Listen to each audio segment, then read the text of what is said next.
Welcome to another edition of Lean Bites.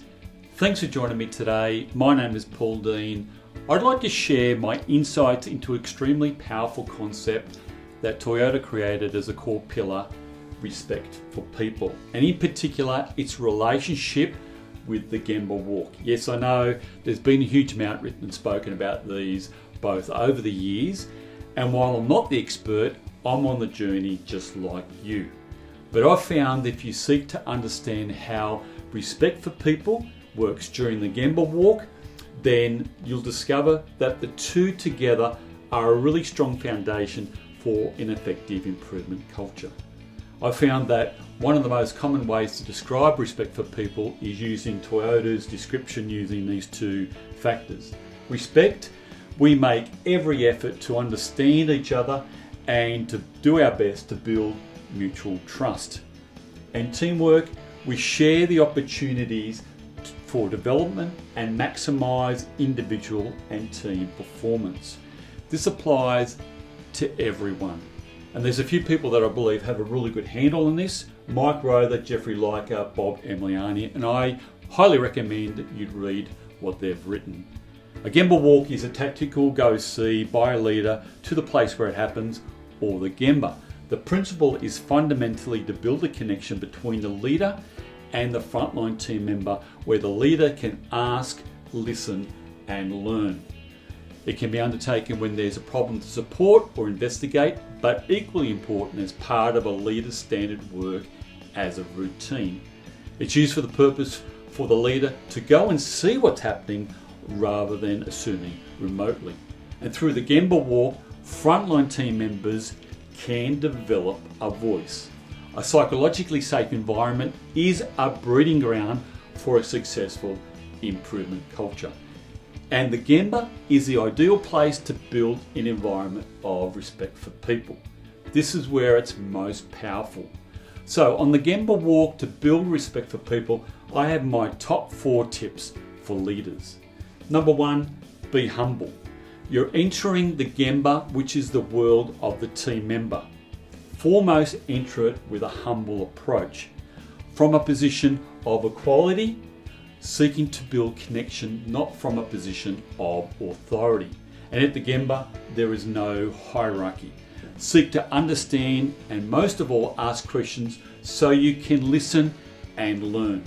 And my questions are meant to get them to think about what's happening and what's their conclusions.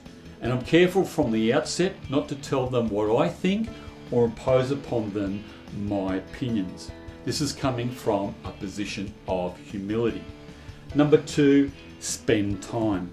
In order to live respect for people, we need to prioritise going to the Gemba. It's very powerful when a leader sets aside time in a busy schedule to go and see. And I recommend that you make this schedule transparent. Display the schedule on a visual board to clearly communicate that it's a priority for you. This will also help you be accountable. And additionally, during the walk, ensure your focus matches your intent. Avoid being distracted, such as taking phone calls or being distracted by other conversations. It's hard to model respect for people if you don't prioritise the conversation. And just one word of caution, determined to be tactical. That is, don't use the Gemba walk to cover multiple areas or have multiple conversations. It's not management by walking around, it's a strategic, purpose-filled visit. Number 3, respectful challenge. When you're at the Gemba, I highly recommend adding value through respectful challenge. The team member is presenting their evidence and observations and forming their hypothesis, then respectfully challenge their theory that's based on their evidence. A respectful challenge is where we debate the merit of the idea, not the person who said it. I ask them to review their findings so they get a chance to step back and rethink their assessment. And the reflection process is quite powerful. And this avoids jumping to conclusions. In this environment, we're wanting to add value and not force upon the team member our opinion. Remember, their position has come from their findings, and your role is to support them to be the best they can be. And finally, number 4, follow up. A truly amazing skill is to recall what was discussed the last time you visited the Gemba and spoke with the same team members. This dramatically aids in the building of respect for people. Some leaders have an incredible ability to recall accurate information, but if you're like me, keeping a record can be a lifesaver.